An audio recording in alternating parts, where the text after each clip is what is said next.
भारतीय किसान स्वतंत्रता के पूर्व व पश्चात भी कई वर्षों तक अपनी आर्थिक जरूरतों के लिए साहूकारों पर आश्रित थे। साहूकार अत्यधिक ब्याज दरों पर कर्ज देते थे तथा कर्ज देते समय किसान की जमीन बंधक रख लेते थे। किसान द्वारा कर्ज का भुगतान न कर सकने की स्थिति में साहूकार जमीन अपने स्वामित्व में ले लेते थे। इसके परिणाम स्वरूप असिंचित जमीन का मालिक छोटा किसान मजदूर बन जाता था। यह ऐतिहासिक सच है कि कई किसानों की कई पीढ़ियां साहूकार के यहां बंधक मजदूर के रूप में कार्य करती थी। इस विकट परिस्थिति पर कई उपन्यास, चित्रपट, कथाएं हमने देखी व सुनी है। इसके पश्चात 20वीं सदी के शुरुआत में कई बैंकों की स्थापना हुई, किंतु वह बैंक शहरों तक सीमित थे। तब ग्राहकों की आर्थिक स्थिति देखकर ही कर्ज प्रदान करते थे। स्वदेशी विचारधारा से प्रभावित होकर कुछ भारतीय उद्योगपतियों ने बैंकों की स्थापना की।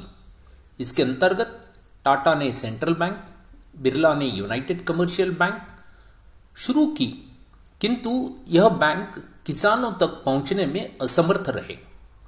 1947 में देश स्वतंत्र हुआ तथा 1950 में गणराज्य बना। भारत ने पंचवर्षीय योजनाओं के माध्यम से नियोजनबद्ध तरीके से विकास का मार्ग अपनाया। बैंकों की शाखाओं का भी विस्तार हुआ, किंतु फिर भी बैंक सामान्य जनता व ग्रामीण क्षेत्रों की पहुंच से दूर रही। पहले 3-4 पंचवर्षीय योजनाओं के माध्यम से बड़े बड़े बांधों का निर्माण तथा आधुनिक बीज, खाद, इलेक्ट्रिक मोटर, पंपसेट इनका उत्पादन बाजार में आया। सीलिंग कानून के द्वारा छोटे किसान 2 से 5 एकड़ जमीन के मालिक बने, किंतु उनकी आर्थिक स्थिति ठीक न होने के कारण आवश्यकता होने के बावजूद वो खेती के लिए जरूरी साज सामान खरीदने में असमर्थ थे। तो दूसरी तरफ तैयार माल की मांग न होने के कारण बाजार में मंदी का वातावरण था। इसी दौरान चीन व पाकिस्तान से युद्ध, देश के अनेक भागों में अकाल की स्थिति के कारण भूख, गरीबी, बेरोजगारी से लड़ते लड़ते सामान्य जनता की हालत एकदम खराब हो गई थी। देश की जनता के लिए आवश्यक अन्न का उत्पादन भी देश में नहीं हो पा रहा था। उस समय परिस्थितियां इतनी विकट थी कि राशन दुकान से लाइन लगाकर अमेरिका से आयात जानवरों को खिलाने वाला मिलो गेहूं खरीदकर पेट भरना पड़ता था। कांग्रेस पार्टी ने 1928-29 के अपने आर्थिक घोषणा पत्र में देश के स्वतंत्रता के पश्चात बैंकों के राष्ट्रीयकरण के प्रस्ताव को शामिल किया था, किंतु स्वतंत्रता के पश्चात भी 2 दशक तक बड़े उद्योगपति बैंकों पर अपने मालिकाना हक को छोड़ने को तैयार नहीं थे।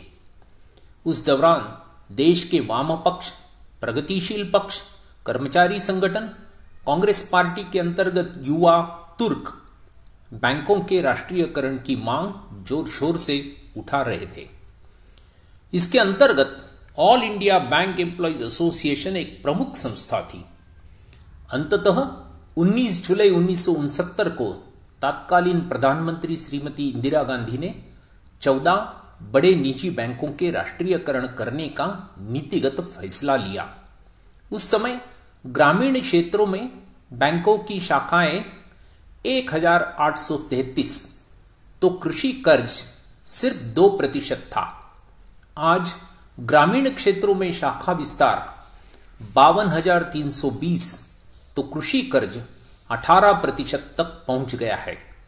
राष्ट्रीयकरण के पश्चात बैंकों का ग्रामीण क्षेत्रों में अभूतपूर्व विस्तार हुआ तथा बैंक संपत्ति नहीं बल्कि उपयोग व उत्पादनता देखकर कर्ज वितरण शुरू किया। खेती से संबंधित पूरक उद्योगों को भी कर्ज मिलने लगा। ग्रामीण क्षेत्रों में छोटे छोटे उद्योग, घरेलू उद्योग, पशुधन आदि के लिए कर्ज उपलब्ध हुआ। परिणाम स्वरूप रोजगार का निर्माण व कृषि क्षेत्र को विकास संभव हुआ।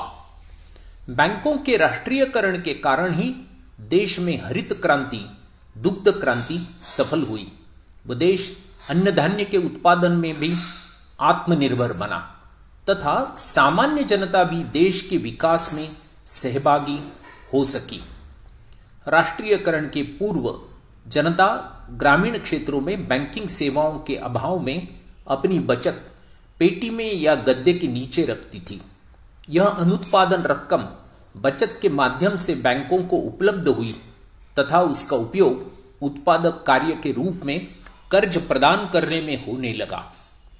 उसी प्रकार बैंकों द्वारा सरकारी क्षेत्रों में किया गया विनियोग का उपयोग बड़े बड़े बांध बनाने, सरकारी अस्पताल, सड़क निर्माण आदि आधारभूत क्षेत्रों में किया गया।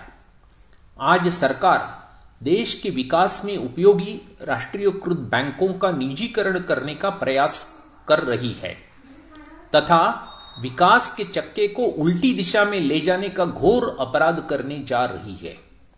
All India bank employees association और उसकी संलग्न संगठन व सदस्य सरकार के बैंकों के निजीकरण के प्रयास के विरोध में अपनी पूरी ताकत से खड़े हैं।